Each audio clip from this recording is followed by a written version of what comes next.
please, if you don't mind. Basically, you know, that's a lot of fluff, and I get it, Mike, sounds interesting, but how does it all work? Basically, what we're looking to do here is layer real world offline actions, your physical movements. So your device, everything that is connected to a Wi-Fi signal, for the most part, is collecting insights into who you are, what makes you tick, what steps do you take leading to a purchase. One of these is your physical, say, movements, which is collected through your cell phone. So big difference between this and a standard geofencing campaign, if you've heard that term before. Geofencing is really more like a really tight radius. You're putting an ad in a very small area, but there's not a lot of precision there. You open up your phone in a parking garage and you turn on your maps, it's probably going to place you a bunch of different locations around that parking garage until it gets a rough idea where you are. Just due to all the technology it's using, it's a rather imprecise, I would say, science. Geofencing, or local ads rather, uses what's called blueprinting. Technical term, polygonal mapping, which is really dull and no one wants to hear. Blueprinting, though, is the ability to serve ads in a predefined area, physically, in the world, within about 3 feet or about 500 square feet of anywhere on the planet. So it uses GPS exclusively, which means that it's extremely precise and accurate. And we also have a bunch of other little tools that we layer in, like delay periods, like recency windows, bunch of technical stuff that probably don't care too much about. The long and short of what I'm trying to get at is I only want to serve ads to that perfect person, assuming they take a pattern or like a sequence or a pattern of behaviors. So in an example, auto injury attorneys. What we're looking at with one client's campaign we're working on is how many users go through a high traffic intersection or a high collision intersection, then go to either a chiropractor, a local hospital facility, or in some cases, depending on what kind of law you practice, who goes to the drunk tank for the night. We do run some of those. And then which ones of those users then have a need for a personal injury attorney, for an accident attorney, or for a DWI, say, attorney. That pattern and that sequence of behaviors is what we're tracking. And that's collected every second of every day. And it has been for the last 2 to 3 years now. And what we're doing with these ads is we're trying to influence that user to then choose our, say, local business to fulfill that service. So in the event of a personal injury attorney, hey, if you've recently been in an accident, and I can see that just on these offline actions, let alone everything else online I can track, maybe now is the perfect time to be serving you an ad while you're reading about how much does the average personal attorney or personal injury attorney charge. Or maybe it's the perfect time to serve you that ad while you're sitting at the auto impound yard waiting to pick up your vehicle, say. Trying to figure out that perfect point in time based on the hard science, more statistics, looking at that kind of empirical data. And on the flip side, looking at softer science, the psychology of it all. How many times do I need to hit you with a message before that actually resonates and before it sticks? So it's kind of the combination of both of those sciences that, you know, local ads was born. And what you'll do with these campaigns is typically see a combination of display ads, so ads on local news sites or on your radio sites, say, in apps that you would use, like your Spotify or your Google Maps, all these different apps that are you're using every day, as well on search. So I know Nick had just spoken about the organic search, but in a paid search setting at the top of the search is where we would run some of those search ads. Maybe it's in video. Maybe you're watching some videos on, say, the hottest new styles. And I know that you're a frequent shoe purchaser, and I know you've looked at 3 or 4 local providers for getting this new nice set of shoes. So maybe I'm going to start serving ads to that user on every device that they own when they're looking at videos related to my product or service. As well, we can even start looking at things like OTT. So one of the bigger areas of online ads these days is this surplus of online streamed media.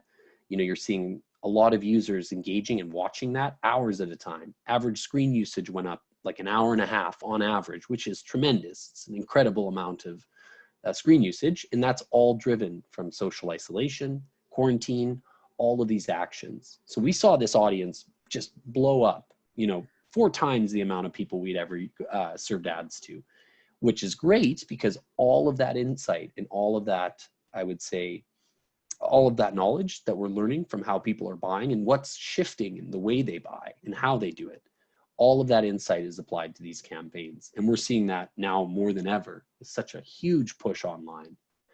Finally, all of these ads ultimately, to tie it back to the goal, are looking at what is the objective again. So if you're that personal injury attorney, I want to track every physical visit that our ad drove to your store, or to your, to your law firm.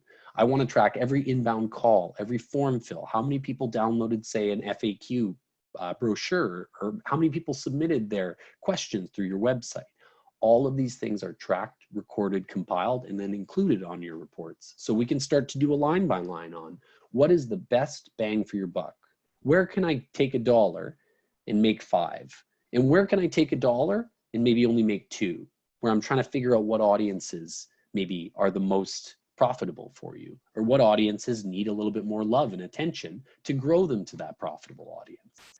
Simply put, it's being able to hit that exact audience that you want at the perfect point in time on whatever device they use, and then be able to track what happens after.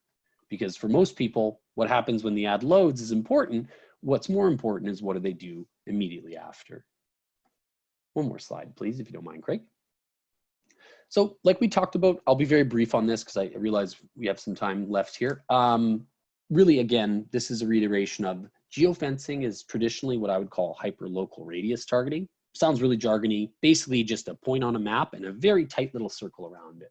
Fairly imprecise, and I would say that with today's tech, there's no reason to not be precise.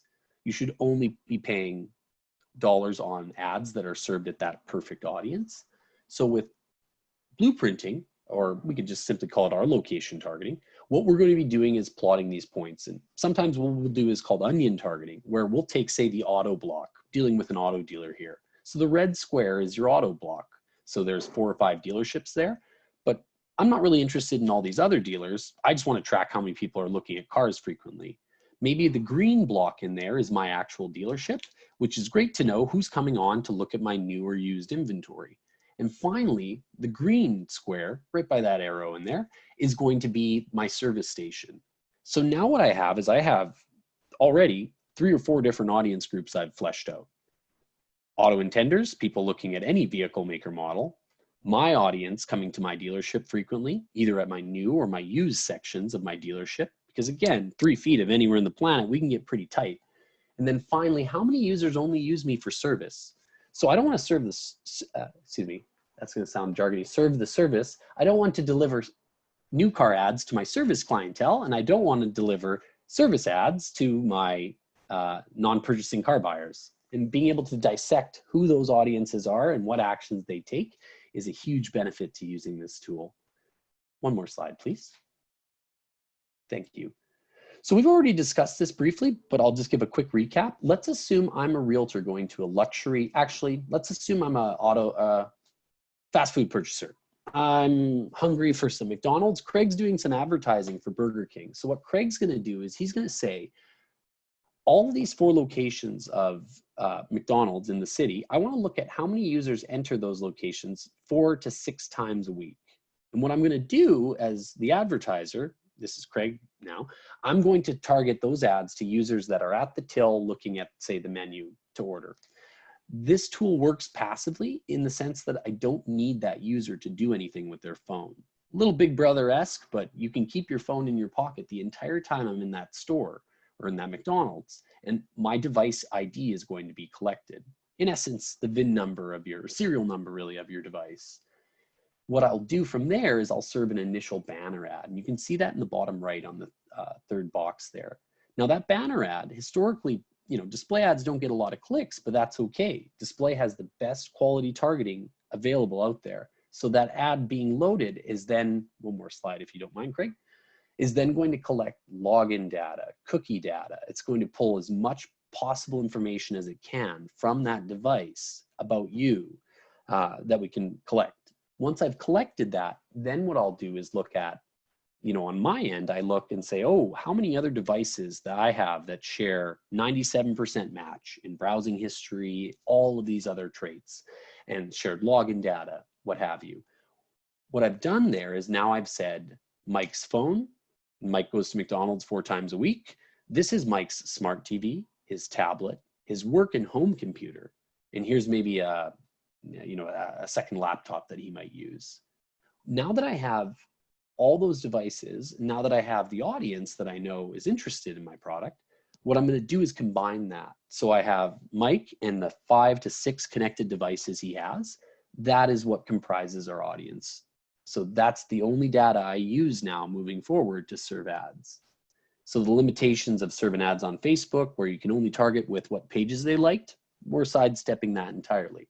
I'm looking at every device you own, at all online and most offline actions. And then I'm building that into a kind of like a supercharged audience group that I'm saying, I only want my ads served to these specific people, only on these specific devices.